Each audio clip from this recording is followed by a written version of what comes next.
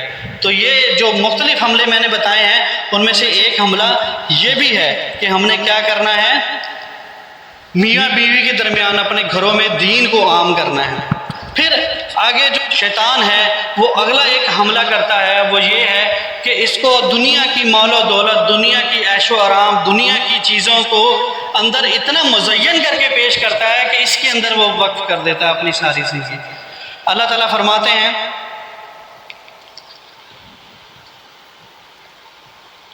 سورت نمبر 15 ہے، آیات نمبر 39 ہے کہ یہ شیطان تمہیں دنیا کو مزین کر کے دکھاتا ہے۔ شیطان کیا کرتا ہے، دنیا کو مزین کر کے دکھاتا ہے کہ یار کیا خوبصورت کار ہے، واہ بھی واہ ایسی ہونی چاہیے، کیا خوبصورت گھر ہے، ایسا میرا بھی ہونا چاہیے. یہ چیزیں مزین کر کے دکھاتا ہے. اور انسان اس مال کو حاصل کرنے کے لیے جائز ناجائز، حرام نہ حرام، سب چیزیں بھول جاتا ہے. وہ کہتا ہے بس یہ اکٹھا ہو جائے، میری فلاں ضرورت پوری ہو جائے، میری فلاں ضرورت پوری ہو جائے.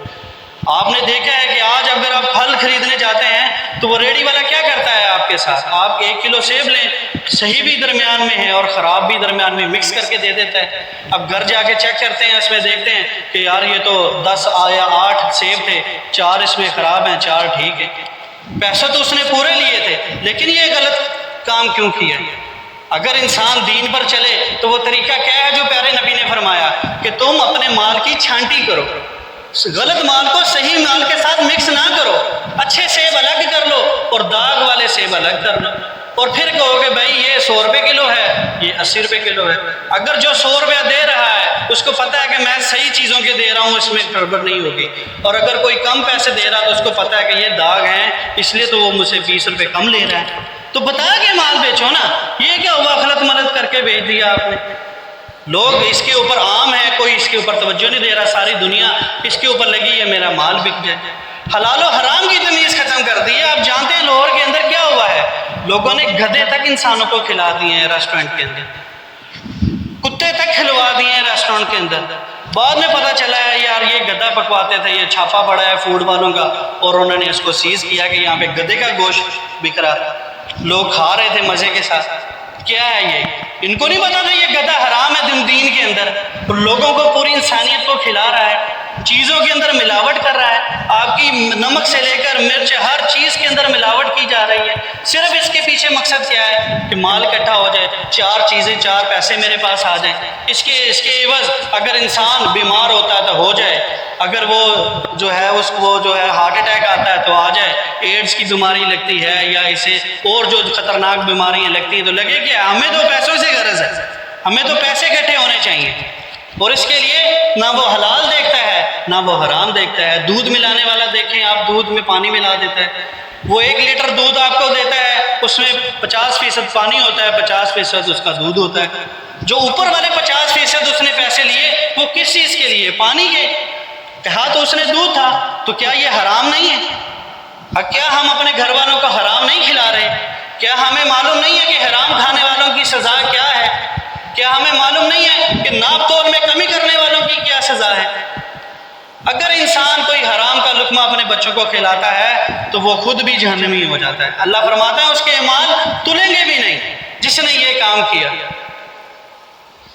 اللہ تعالیٰ فرماتا ہے ہدی للمتقین، یہ ہدایت ہے متقیوں کے لیے جو پرہیزگار ہیں، جو بچتے ہیں برائیوں سے، جو نیکی کی طرف لپکتے ہیں، جو حرام حلال میں تمیز رکھتے ہیں، جو جائز ناجائز کے اندر تمیز رکھتے ہیں. مال و دنیا کی دولت کے اندر اتنے نہیں کھپ جاتے کہ وہ کہتے ہیں کہ بس کسی کی جیب کاٹیں یا گلا کاٹیں، ہمارا فائدہ ہونا چاہیے بس. آج دنیا کس قدر اس کے اندر محفوظ ہے، شیطانی عمل ہے، کیے جا رہے ہیں اور یہ سوچ رہے ہیں کہ ہم مسلمان ہیں. مسلمان ایسے ہوتے تھے. آپ کو معلوم ہے اگر آپ صحابہ اکرام کی زندگیاں پڑھیں تو آپ کو پتہ لگتا ہے عمر بن خطاب رضی اللہ تعالیٰ عنہ، ان کے دور خلافت کے اندر، معاشرے کے اندر، بازار کے اندر آپ نے ایسے لوگ کھڑے کر دیے تھے جو چیک کیا کرتے تھے کہ یہ ناپ تول میں کمی کر رہا ہے کہ نہیں کر رہا، پانی ملا رہا ہے دودھ کے اندر نہیں ملا رہا، یہ 1 مٹھی سونے کے بدلے میں کتنی مٹھی ہمیں جو ہے وہ گندم دے رہا ہے. تب تو یہ کام ہوتے تھے. کیا دے رہا ہے؟ اس کے اوپر سخت تائید کی گئی ہے، اس کو مسلمانوں کی اس سے نکال دیا گیا ہے کہ یار یہ بندہ مسلمان ہو ہی نہیں سکتا. لیکن یہ چیزیں کیا ہیں ہم میں عام ہو گئی ہیں. یہ کس کا وار تھا؟ شیطان کا وار تھا. اور اس قدر ہم میں راسخ ہو گئی ہیں کہ آج ہمیں یہ کوئی بری بات نہیں لگتی. آج ہم کہتے ہیں ٹھیک ہے یار دین کا یہ ٹھیک ہے، زندگی کا حصہ ہے، سب لوگ کر رہے ہیں، چلو تھوڑے بہت آ جائیں گے تو کیا ہوگا. نہیں، آپ اس کی فکر کریں آخرت کی. یہ شیطان آپ کو آگ کی طرف لے کے جانا چاہتا ہے. تھوڑے سے منافع کے لیے آپ بہت بڑا اپنے منافع کا حصہ حرام کر دیتے ہیں. آپ نے 1000 روپے کمائے ہیں، درمیان میں آپ نے 10 روپے بھی اگر حرام کے کما لیے ہیں تو وہ آپ کے 1000 کو بھی لے ڈوبے گا. یہ اتنا بڑا جو ہے وہ حرام و حلال کا مسئلہ ہے. ہم خنزیر تو نہیں کھاتے. لوگ شراب بھی پیتے ہیں، حالانکہ مسلمانوں پر بالکل ناجائز ہے. شراب تو نہیں پیتے. ہم کہتے ہیں یار نہیں شراب نہیں پئیں گے، اللہ تعالیٰ نے حرام قرار دے دیا. خنزیر نہیں کھائیں گے، حرام قرار دے دیا. مردار نہیں کھائیں گے، حرام قرار دے دیا. تو حرام کروانا، کسی کو دھوکے دے کے ساتھ روزی کمانا بھی تو حرام ہے، اس سے کیوں نہیں بچتے؟ کیا اس کی حرامیت کے اندر تھوڑی کوئی گنجائش ہے یا کوئی شک ہے کہ یہ حرام نہیں ہے؟ کیا یہ اللہ کے رسول نے نہیں فرمایا کہ سود لینا حرام ہے؟ ہم کیوں لے رہے ہیں سود یا سود دے رہے ہیں لوگ؟ کیا یہ خرابی پیدا نہیں کر رہا؟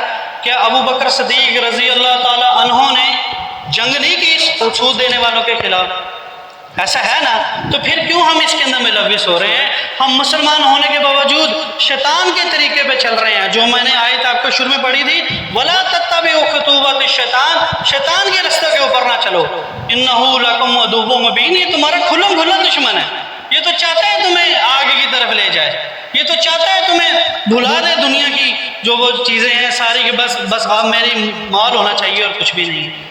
تو آپ نے اس سے بچنا ہے، اس لیے کیا کرنا چاہیے کہ ہمیں اللہ کی راہ میں خیرات کرنی چاہیے۔ جب ہم اللہ کے راہ کے اندر خرچ کریں گے تو ہمارے دل سے اس مال کی محبت نکلے گی، تب ہم کہیں گے کہ یار میرے لیے نزدیک اللہ کا دین ہے، یہ مال و متاع نہیں ہے، یہ تو دنیا کا حصہ ہے، یہ تو ادھر ہی رہ جائے گا۔ بڑے بڑے بادشاہ اپنے ساتھ کوئی چیز نہیں لے کے گئے، سب لوگ ادھر ہی چھوڑ کر گئے، تو لہٰذا میں بھی اگر کروں گا تو میں جتنا بھی کما لوں یہ ادھر ہی رہ جائے گا۔ اور اگر ناحق کمایا ہوا ہو، اگر میں نے ملاوٹ یا حرام طریقے سے کمایا ہوا ہو، تو یہ مال اللہ فرماتا ہے کہ ہم اس کو تپا کر ان کے ماتھوں ان کے پیٹوں پہ داغیں گے، تو چیخے گا چلائے گا کہ یہ میں نے تو محنت کر کے حاصل کیا تھا، آج میرے لیے عذاب کا باعث بنا ہوا۔ تو اس چیز سے بچنا ہے۔ اور اسی کے متعلق اللہ تعالیٰ سورۃ توبہ سورۃ نمبر 9 آیت نمبر 24 میں فرماتے ہیں، اگر تم زیادہ محبوب رکھتے ہو اپنے اباؤں کو، اپنے باپ دادوں کو، وہ ابناؤکم اور اپنی اولاد کو، وہ اخوانکم اپنے بھائیوں کو، وہ ازواجکم اور اپنی بیویوں کو، وہ عشیراتکم اور اپنے خاندان کو، اور اس مال کو جو تم نے محنت کے ساتھ اکٹھا کیا ہے، اور اس تجارت کو جس کے بارے میں تم ڈرتے ہو کہ کمی نہ آ جائے، اور اس مکان کو جو تم نے بہت ہی عمدہ طریقے سے بنائے ہوئے ہیں۔ یہ 8 چیزوں کا اللہ تعالیٰ نے ذکر کیا ہے۔ یہ 8 چیزیں اگر زیادہ محبوب ہیں کس سے؟ اللہ سے، اللہ کے رسول سے، اور اس کے ہاں جہاد فی سبیل اللہ کرنے سے۔ اگر یہ سب چیزیں زیادہ محبوب ہیں، آپ نے چھوڑ دی ہے اللہ کی محبت، آپ نے چھوڑ دی ہے رسول کی محبت، آپ نے چھوڑ دیا ہے اللہ کے ہاں جہاد کرنے ہوئے، تو جاؤ پھر انتظار کرو اللہ تعالیٰ کے عذاب کا، اور اللہ تعالیٰ ایسے فاسقوں کو کبھی ہدایت نہیں دے۔ آج دنیا اس کے اندر مشغول ہے، سوچ و فکر ہی نہیں ہے، ہم کرتے جا رہے ہیں۔ اس لیے اس مال کو اللہ کی راہ کے اندر خرچ کرنا ہے، اللہ کے ہاں لگانا ہے، تبھی تو کیا ہوگی، ہماری بخشش ہوگی۔ اور آپ جانتے ہیں ایک شاعر نے کہا ہے، کیا کیا دنیا سے صاحب اموال گئے، کیا کیا دنیا سے صاحب اموال گئے، دولت نہ گئی ساتھ نہ اطفال گئے، لحد تک پہنچا تو آئے سبھی لوگ، ہمراہ اگر گئے تو اعمال گئے۔ اگر انسان کے ہمراہ اگر کوئی چیز جاتی ہے تو وہ صرف اس کے اعمال ہیں، اس کے علاوہ کوئی چیز دنیا کے اندر ایسی نہیں ہے۔ کفن میں جیبیں نہیں ہوتی، خالی ہاتھ دفناتے ہیں ہم، کوئی چیز ساتھ نہیں لے کے جاتا، یہ دنیا کا مال دنیا میں رہ جاتا ہے۔ اسی لیے ایک اور حدیث ہے، حضرت انس رضی اللہ تعالیٰ عنہ اس کو روایت کرتے ہیں کہ اگر تم صبح میں ہو نا تو شام کا انتظار نہ کرو، اور اگر شام میں ہو تو صبح کا انتظار نہ کرو، کیا پتہ یہ شام آنی ہے کہ نہیں آنی۔ بہت سے مشرکین اس لیے اسلام قبول نہ کر سکے کہ وہ یہ سوچتے رہ گئے کہ اچھا پہلے اور تحقیق کر لیں پھر اسلام قبول کریں گے، پہلے اور تھوڑا سا جان لیں تو اسلام قبول کریں گے، یہی سوچتے رہے اور ان کی موت آ گئی۔ آج یہ مسلمان یہی سوچتا رہتا ہے کہ اچھا یار میں کل سے توبہ کر لوں گا، اچھا یار زندگی تو گزار لوں، بڑھاپے میں نمازی بن جاؤں گا، بڑھاپے کا فکر ہے تجھے، بڑھاپے میں کر لوں گا، جوانی جو تیری ضائع ہو رہی ہے تو اس کی کوئی فکر ہی نہیں ہے۔ کیا تجھے معلوم ہے تُونے بڑھاپے تک پہنچنا بھی ہے یا نہیں پہنچنا؟ کسی کو معلوم ہے، کسی کو نہیں معلوم، لیکن کیا ہے اس غفلت کے اندر جو ہے وہ زندگی گزار رہے ہیں۔ اور چھوٹی سی اور مثال تھوڑی سی بتا دوں میں، اگلا جو شیطان کا حملہ ہوتا ہے وہ یہی ہوتا ہے، غفلت اور سستی میں مبتلا کر دیتا ہے مومنوں کو۔ مومن غفلت میں نہیں پڑتے، مومن سستی کے اندر نہیں آتے، وہ تو اللہ کے دین کے لیے، اللہ کو حق پہچانے کے لیے ہمہ وقت ہمہ تن ہمہ جہد تیار رہتے ہیں کہ بس ہمیں حکم ہو اور ہم یہ کام کریں، وہ سوئے نہیں پڑے رہتے۔ آج جو ہماری دین کے اندر کمزوری ہے، آج جو دین کو سیکھنے کے لیے ہم پیچھے پیچھے رہتے ہیں، اس میں ایک وجہ یہ ہماری غفلت اور سستی ہے۔ سستی دکھاتے ہیں نماز کے لیے، اچھا چلے جائیں گے یار، چلے جائیں گے، ابھی بڑا ٹائم پڑا ہے۔ آپ جانتے ہیں کہ ہمارے ہر دروس کے اندر، ہر جمعے کے اندر یہ اعلان کیا جاتا ہے کہ تمام ساتھی جمعے پڑھنے کے لیے ٹائم پہ پہنچیں۔ 1:45 جمعہ ہوتا ہے، شروع ہوتا ہے خطبہ اس کا، 1:30 بجے ہم جو ہے تقریباً 1:35 پر ہم جماعت کرتے ہیں، تو ٹائم پہ آئیں۔ لیکن ساتھی کیا ہے، غفلت کا شکار ہیں، آہستہ آہستہ سستی کے ساتھ آتے ہیں۔ یہ کس کی طرف سے ہے؟ شیطان کا حملہ ہے کہ جا بیٹھ جا، ابھی بڑا ٹائم پڑا ہے۔ 1 بجے نہانے کے لیے جاتے ہیں، اچھا چلے جائیں گے، ابھی تو خطبہ بڑا ہو رہا ہوگا، آخر میں 2 باتیں سنیں گے اور وہ کر لیں گے۔ ہمارے اپنے ساتھی جو اس دعویٰ کرتے ہیں ہم آپ کے ساتھ ہیں، ہم آپ کے مومن ساتھی ہیں، ہم اس دین کی دعوت کو پھیلائیں گے، وہ ٹائم پہ نہیں آ رہے۔ کسی دوسرے کو کیا کہنا ہے ہمیں؟ کیا ہے دل کے اندر؟ کیا ہے؟ غفلت ہے، سستی ہے۔ اس سستی کو ختم کرنی چاہیے۔ اگر سستی ختم نہیں ہوگی تو یقیناً ہم شیطان کے طریقے پہ چل رہے ہیں اور وہی ہمیں جو ہے وہ دین سے غافل کرتا ہے۔ آپ کو معلوم ہے یہ خطبہ کتنی اہمیت کے حامل ہے؟ آپ عام روٹین کے اندر کتنے فرض نماز پڑھتے ہیں؟ ظہر کے اندر 4 فرض پڑھتے ہیں نا، لیکن جمعے کے اندر کتنے فرض پڑھتے ہیں؟ 2 فرض پڑھتے ہیں۔ یہ 2 جو فرض نہیں پڑھتے یا اس میں کمی آئی ہے، یہ کس کی وجہ سے ہے؟ کہ اس کے ساتھ خطبہ جڑا ہوا ہے۔ مومنین آ کر زیادہ خطبہ سنیں اور پھر 2 رکعت نماز جو بہ جائے گی وہ پڑھیں۔ اگر، اور یہ بھی حدیث میں ہے کہ اگر کوئی انسان کا خطبہ جمعہ نہیں ہوتا، وہ اکیلا ہے، اس نے خطبہ نہیں لیا، تو وہ ظہر کے 4 رکعت پڑھے گا۔ ایسا نہیں ہے کہ ایک بندہ اکیلا بیٹھا ہے، اس نے جمعہ بھی نہیں پڑھا اور نماز پڑھنا چاہتا ہے تو وہ 2 فرض پڑھے، نہیں، اس کو 4 کے 4 پڑھنے پڑیں گے۔ یہ جو 4 سے 2 ہوا ہے، یہ صرف خطبہ جمعے کی وجہ سے ہوا ہے، لیکن ہم وہ سننے کے لیے تیار نہیں ہیں۔ ٹائم پہ آتے ہیں، بس آواز کان میں پڑ جائے کہ بس یہ کچھ بات ہو رہی ہے، کیا پس منظر میں بات ہو رہی ہے کچھ نہیں پتہ، بس کرے جا رہے ہیں۔ اللہ تعالیٰ کے رسول صلی اللہ علیہ وسلم کی حدیث ہے کہ اگر کوئی انسان جمعہ نہیں پڑھتا نا تو اس کے دل کے اوپر ایک کالا داغ لگ جاتا ہے، پھر جب وہ نہیں پڑھتا تو پھر کالا داغ لگ جاتا ہے، حتیٰ کہ اس کا دل سیاہ ہو جاتا ہے۔ ایسا سیاہ ہو جاتا ہے کہ اس کے اوپر اللہ تعالیٰ کی توحید، اللہ تعالیٰ کے احکامات کا اثر ہی نہیں ہوتا۔ سنتا ہے، کان سے دوسرے کان سے نکال لیتا ہے، بس جیسے کسی نے کہا ہے، وہ کہتے ہیں نا گونگلوں سے مٹی جھاڑنا، وہ والا حساب ہے، وہ مٹی جھاڑ کے چلے جاتے ہیں، ان پر اثر کوئی نہیں ہوتا، دل سے سیاہ ہو گئے، خطبہ ہی نہیں سن رہے۔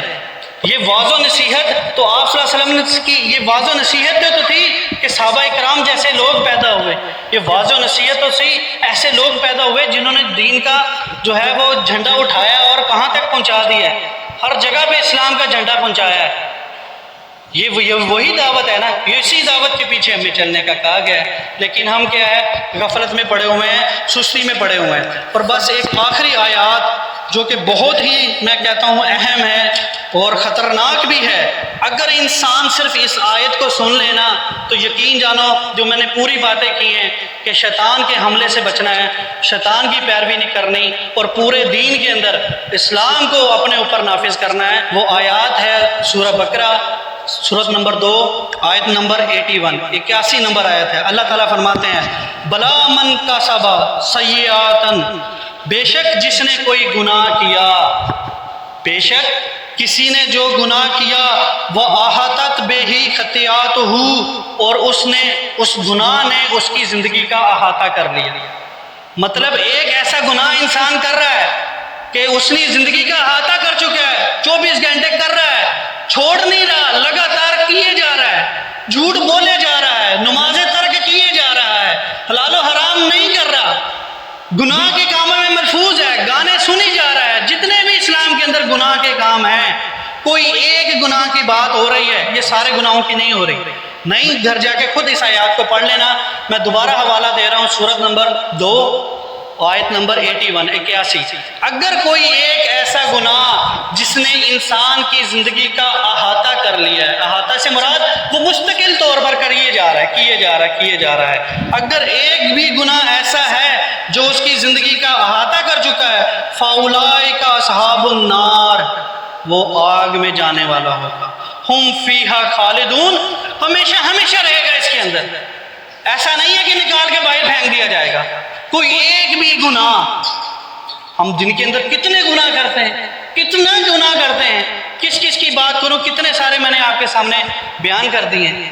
اگر ان تمام گناہوں میں کوئی ایک بھی گناہ ہماری زندگی کا احاطہ کر چکا ہے، ہم چھوڑنے کے لیے تیار نہیں ہیں، توبہ نہیں کر رہے اس کے اوپر، لگے پڑے ہیں، بس کرے جا رہے ہیں، غفلت کے اندر کرے جا رہے ہیں، تو یہ ایک بھی گناہ آپ کو جہنم میں لے جانے کے لیے کافی ہوگا۔